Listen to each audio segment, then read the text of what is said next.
everybody. Welcome to Trading Post. This is episode 20, The Real Rambo, Roy Benavidez. And here's Noodle in his outfit. He's all camoed up and ready to go. Hey, you ready to go on patrol? Huh? All right, everybody. Get ready for this one. All right, everybody. This here's episode 20, The Real Rambo, Roy Benavidez. All right. So, Master Sergeant Raul Perez Roy Benavidez was a United States Army soldier who was awarded the Medal of Honor for his valorous actions in combat near Loc Ninh, South Vietnam on May 2nd, 1968. While serving as a member of the United States Army Special Forces during the Vietnam War, he was born August 5th, 1935 in Cuervo, Texas, and had passed away November 29th, 1998 in San Antonio, Texas at the age of 63, and was buried at Fort Sam Houston National Cemetery, San Antonio, Texas. His unit was the 82nd Airborne Division, 5th Special Forces Group, Military Assistance Command, Vietnam Studies and Observations Group. He was in the Vietnam War and Korean War as well. He was awarded the Medal of Honor, 5 Purple Hearts, Defense Meritorious Service Medal, the Meritorious Service Medal, the Army Commendation Medal, Texas Legislative Medal of Honor. Roy Benavidez was born in Lindenau near Cuero, Texas, in DeWitt County. He is a descendant of the founders of Benavidez, Texas, and was the son of a Mexican farmer, Salvador Benavidez Jr., and a Yaqui mother, Teresa Perez. Note, Yaqui is Hiaki or Yoimi are Native American people of Arizona and indigenous people of Sonora, Mexico. They speak a Uto-Aztecan language. When he was 2 years old, his father died of tuberculosis, and his mother remarried. 5 years later, his mother died from tuberculosis as well. That's sad. Benavidez and his younger brother Roger moved to El Campo. All right.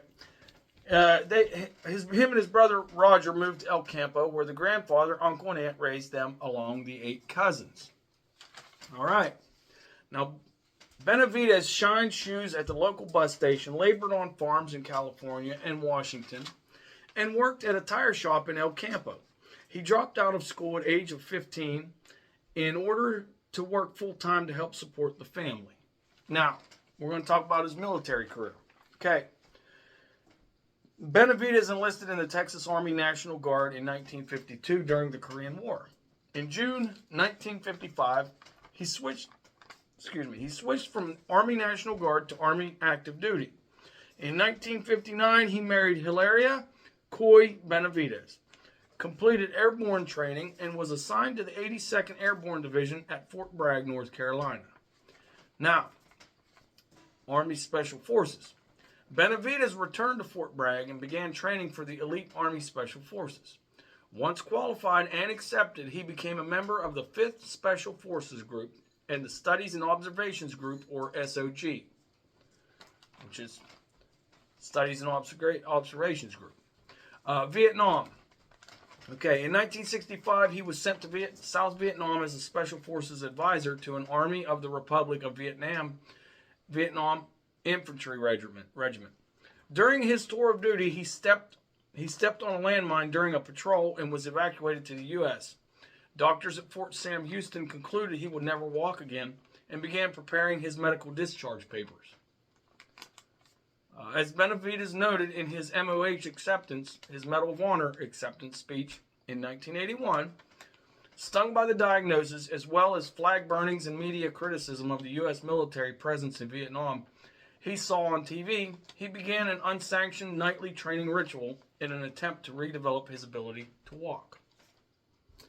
Now, getting out of bed at night against doctor's orders, Benavidez would crawl using his elbows and chin to a wall near his bedside, and with the encouragement of his fellow patients, many of whom were permanently paralyzed and or missing limbs, he would prop himself up unaided, starting by wiggling his toes, then his feet, and then eventually, after several months of excruciating practice that, by his own admission, often left him in tears. Pushing himself up the wall with his ankles and legs. After over a year of hospitalization, Benavidez walked out of the hospital in July 1966. We're going to talk about that later. With his wife at his side, determined to return to combat in Vietnam, despite continuing pain from his wounds, he returned to South Vietnam in January 1968. Now, 6 hours of hell. That's what we're going to talk about. On May 2nd, 1968, a 12-man Special Forces patrol, which included 9 Montagnard tribesmen, was surrounded by an NVA infantry battalion of about 1,000 men. Benavidez heard the radio appeal for help and boarded a helicopter to respond. Armed only with a knife, he jumped from the helicopter carrying his medical bag and ran to help the trapped patrol. Benavidez distinguished himself by a series of daring and extremely valorous actions, and because of his gallant choice to join voluntarily his comrades who were in critical straits, to expose himself constantly to withering enemy fire, and his refusal to be stopped despite numerous severe wounds, saved the lives of at least 8 men. At one point in the battle, an NVA soldier accosted him and stabbed him with his bayonet. Benavidez pulled it out, drew his own knife, killed him, and kept going.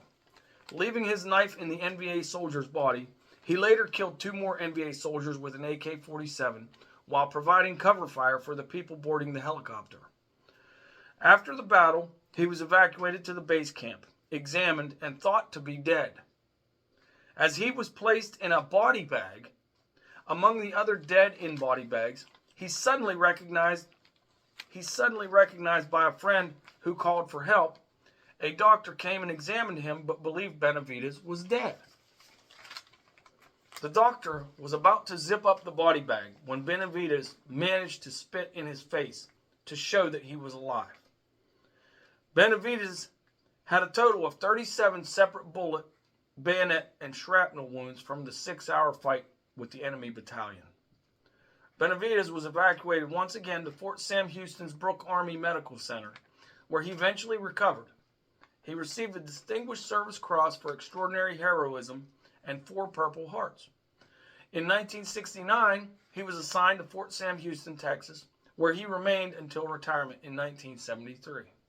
After more detailed accounts became available, Special Forces Lieutenant Colonel Ralph R. Drake insisted that Benavidez receive the Medal of Honor. By then, however, the time limit on the medal expired. An appeal to Congress resulted in an exemption for Benavidez, but the Army Decorations Board denied him an upgrade of his Distinguished Service Cross to the Medal of Honor. The Army required an eyewitness account from someone present during the action. Benavidez believed that there were no living witnesses of the events of that day, which by then had become known as 6 hours of hell. Okay? Unbeknownst to Benavidez, there was a living witness who would later provide the eyewitness account necessary. Brian O'Connor, the former radio man of Benavidez's Special Forces team in Vietnam. O'Connor had been severely wounded. Benavidez had believed him dead. And he was evacuated to the U.S. before his superiors could debrief him. O'Connor had been living in the Fiji Islands when, in 1980, he was on holiday in Australia. During his holiday, O'Connor read a newspaper account of Benavidez originally from an El Campo newspaper, which had been picked up by the international press and reprinted in Australia. O'Connor immediately contacted Benavidez and submitted a 10-page report of the encounter, confirming the accounts provided by others and serving as the necessary eyewitness. Benavidez's Distinguished Service Cross accordingly was upgraded to the Medal of Honor. On February 24, 1981, President Ronald Reagan presented Roy P. Benavidez with the Medal of Honor in the Pentagon. Reagan turned to the press and said if the story of his heroism were a movie script, you would not believe it. Reagan then read the official award citation, and here it is. Rank and organization, Master Sergeant.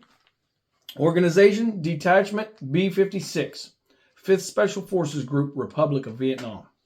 Place and date, west of Loc Ninh on May 2nd, 1968. Entered service at Houston, Texas, June 1955. He was born August 5th, 1935, in DeWitt County in Cuero, Texas. The President of the United States of America, authorized by Act of Congress, March 3rd, 1863, has awarded in the name of the Congress the Medal of Honor to Master Sergeant Roy P. Benavidez, United States Army, retired. Now here's the citation.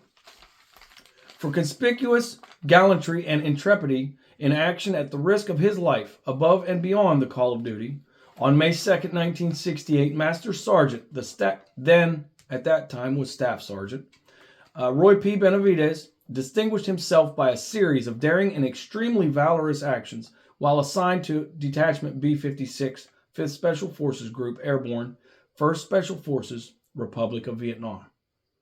On the morning of May 2nd, 1968, a 12-man Special Forces reconnaissance team was inserted by helicopters of the 240th Assault Chopper Company in a dense jungle area west of Loc Ninh, Vietnam, to gather intelligence information about confirmed large-scale enemy activity. This area was controlled and routinely patrolled by the North Vietnamese Army. After a short period of time on the ground, the team met heavy enemy resistance and requested emergency extraction. 3 helicopters attempted extraction, but were unable to land due to intense enemy small arms and anti-craft fire. Sergeant Benavidez was at the forward operating base in Loc Ninh monitoring the operation by radio when these helicopters on the 240th Assault Helicopter Company returned to offload wounded crew members and to assess aircraft damage. Okay, Sergeant Benavidez voluntarily boarded a returning aircraft to assist in another extraction attempt. Realizing that all the team members were either dead or wounded and unable to move to the pickup zone, he directed the aircraft to a nearby clearing where he jumped from the hovering helicopter and ran approximately 75 meters under withering small arms fire to the crippled team. Prior to reaching the team's position, he was wounded in his right leg, face, and head.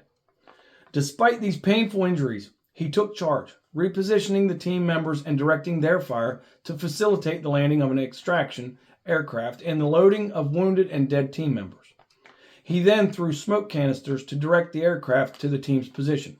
Despite his severe wounds and under intense enemy fire, he carried and dragged half of the wounded team members to the awaiting aircraft. He then provided protective fire by running alongside the aircraft as it moved to pick up the remaining team members. As the enemy's fire intensified, he hurried to recover the body and classified documents on the dead team leader. When he reached the leader's body, Sergeant Benavidez was severely wounded by small arms fire in the abdomen and grenade fragments in his back. At nearly the same moment, the aircraft pilot was mortally wounded and his helicopter crashed. Although in extremely critical condition due to his multiple wounds, Sergeant Benavidez secured the classified documents and made his way back to the wreckage, where he aided the wounded out of the overturned aircraft and gathered the stunned survivors into a defensive perimeter. Under increasing enemy automatic weapons and grenade fire, he moved around the perimeter distributing water and ammunition to his weary men, reinstalling in them a will to live and fight. Facing a buildup of enemy opposition with a beleaguered team, Sergeant Benavidez mustered his strength, began calling in tactical airstrikes, and directed the fire from supporting gunships to suppress the enemy's fire and so permit another extraction attempt. He was wounded again in his thigh by small arms fire while administering first aid to a wounded team member, just before another extraction helicopter was able to land. His indomitable spirit kept him going as he began to ferry his comrades to the craft. On his second trip with the wounded, he was clubbed from behind by an enemy soldier. In the ensuing hand-to-hand combat, he sustained additional wounds to his head and arms before killing his adversary. He then continued under devastating fire to carry the wounded to the helicopter. Upon reaching the aircraft, he spotted and killed 2 enemy soldiers who were rushing to the craft from an angle that prevented the aircraft door gunner from firing upon them. With little strength remaining, he made one last trip to the perimeter to ensure that all classified material had been collected and destroyed, and to bring in the remaining wounded. Only then, in extremely serious condition from numerous wounds and loss of blood, did he allow himself to be pulled into the extraction aircraft. Sergeant Benavidez's gallant choice to join voluntarily his comrades who were in critical straits, to expose himself constantly to withering enemy fire, and his refusal to be stopped despite numerous severe wounds, saved the lives of at least 8 men. His fearless personal leadership, tenacious devotion to duty, and extremely valorous actions in the face of overwhelming odds were in keeping with the highest traditions of the military service, and reflect the utmost credit on him and the United States Army. Quoted as per Ronald Reagan's citation. Now this is post-military retirement. In 1976, Benavidez's his wife, and their 3 children returned home to El Campo, Texas. He devoted his remaining years to the youth of America, speaking to them about the importance of staying in school and getting an education. His message was simple. An education is the key to success. Bad habits and bad company will ruin you. In 1983, Benavidez told the press that the Social Security Administration planned to cut off disability payments he had been receiving since his retirement, as well as the disability payments of thousands of other veterans. He went to Capitol Hill and pleaded with the House Select Committee on Aging to abandon their plans, which they finally did. Now, he was also a speaker. Benavidez was in demand as a speaker by United States Armed Forces, schools, military and civic groups, and private businesses. He also spoke in Greece, Panama, Korea, and Japan, where he visited American military personnel and even joined them on field exercises. He received complimentary letters from students, service members, and private citizens throughout the world. He was also an author. He wrote 3 autobiographical books about his life and military experience.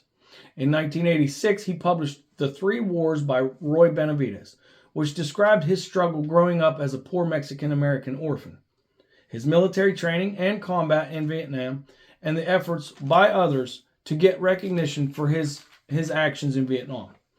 Benavidez later wrote The Last Medal of Honor with Pete Billick and Medal of Honor, a Vietnam Warrior's Story. Okay, those are his books. Now, we're going to talk about his death. Roy Benavidez died November 29, 1998, at the age of 63 at Brooke Army Medical Center, having suffered respiratory failure and complications of diabetes. His body was escorted to St. Robert Bellarmine Catholic Church, where he had married, where his 3 children were married, and where he attended Mass every Sunday. His body was then returned to Fort Sam Houston's main chapel for a public viewing. Family friend Archbishop Patrick Flores of the Archdiocese of San Antonio presided over a Catholic funeral Mass at San Fernando Cathedral located in San Antonio. Master Sergeant Roy Benavidez was buried with full military honors at Fort Sam Houston National Cemetery. Now, we're going to go over Roy Benavidez's personal honors, which include Roy P. Benavidez Elementary School in Gulfton, Houston, Texas. The Texas National Guard Armory in El Campo. USNS Benavidez, a ship that was named after him. 1981 Texan of the Year. Honorary Associate in Arts for the New Mexico Military Institute. Special USPS Pictorial Cancellation Stamp. Lifetime Achievement Award from St. Mary's University Alumni Law School in San Antonio, Texas. He was listed on the Medal of Honor Memorial in Riverside, California, as well as listed on the Medal of Honor Memorial in Indianapolis, Indiana. Also, he got the Texas Legislative Medal of Honor. Also, G.I. Joe made an action figure of him, of Roy P. Benavidez, the commemorative edition. He was the first Hispanic to be honored. Released in August 31st, 2001. Now, he has a memorial bench at Fort Sam Houston cemetery buildings and institutions with his name. Roy P. Benavidez, Robert M. Patterson, All Airborne Chapter, 82nd Airborne Division Association, El Paso, Texas. That's another one. Roy P. Benavidez, American Legion Post number 400 in San Antonio, Texas. Roy P. Benavidez, Army Reserve Center, NAS, Corpus Christi, Texas. Roy P. Benavidez, Artillery Training Area 67 at Fort Sill, Oklahoma. Roy P. Benavidez, City Park in Colorado Springs, Colorado. Roy P. Benavidez, elementary schools in Gulfton, Houston, and San Antonio, which we touched on that. Roy P. Benavidez Foundation, Incorporated. Then you got Roy P. Benavidez Military Range at Fort Knox, Kentucky. You have Roy P. Benavidez National Guard Armory in El Campo, Texas. Then you have Master Sergeant Roy P. Benavidez Non-Commissioned Officer, Academy of the Western Hemisphere Institute for Security Cooperation, Fort Benning, Georgia. Then you have Roy P. Benavidez Scholarship Fund in El Campo, Texas. And then you have the Roy P. Benavidez Special Operations Logistics Complex in Fort Bragg, North Carolina. As well as Roy P. Benavidez Recreation Center in Eagle Pass, Texas. The conference room, owned and operated by the Department of Military Instruction at the United States Military Academy, is the Benavidez Room. They named it that. They dubbed it that. The USNS Benavidez, a U.S. Navy Bob Hope class roll-on, roll-off vehicle cargo ship, was also named after him. The portion of Texas State Highway 71 in Wharton County, Texas, where Benavidez grew up, located between the Colorado County line and FM 2765, is designated the Roy Benavidez Memorial Highway. There were discussions to rename Fort Hood to Fort Benavidez as well. So, we don't know whether that will be or not, but yeah, this man was he's the real deal, y'all. He's the real Rambo. I mean, you know, you can watch the videos of President Reagan giving him the Medal of Honor. You can watch, you know, his speech about it as well.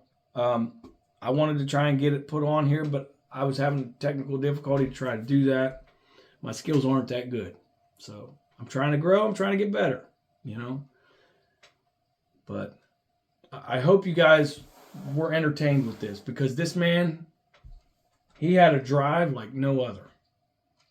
He was like a modern day Spartan. This dude, he kept going, didn't stop.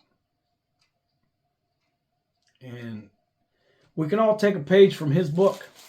You know, at one point the doctors even claimed he wasn't even going to walk. But the determination and the hardship he went through to even get back to that, then get back into the military and do amazing things. It's just unbelievable.